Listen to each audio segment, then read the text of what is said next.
Naka-timing po ako ng Bopis dito po sa cafeteria ng school ng anak kong bunso. So, matagal ko na po gustong i-try ito. So, we'll see kung ano yung magiging blood sugar spike po niya.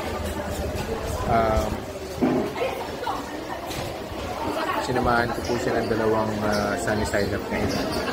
Nag-screenshot na rin ako ng blood sugar, yung baseline po natin sa CT. Balik po ako after 2 hours and we'll see kung ano po yung gagawin niya sa blood sugar.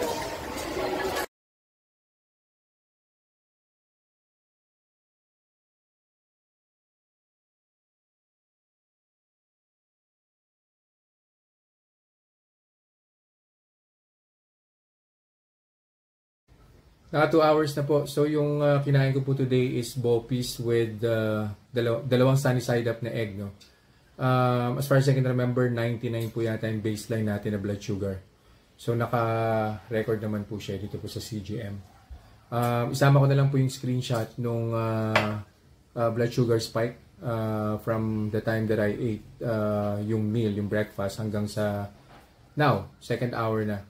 So, 99 po yung baseline as I've mentioned. Tapos yung first hour po, umangat po siya, 110.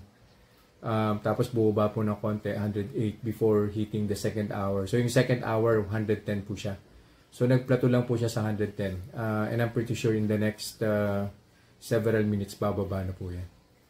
So, ang conclusion po natin, wala pong, well, minimal po yung blood sugar spike ni Bopis. So, siguro yung minimal na blood sugar spike po pwedeng sa tomato sauce nang galing kasi may tomato sauce po yun eh. And at the same time, may kamatis din po siya na halo.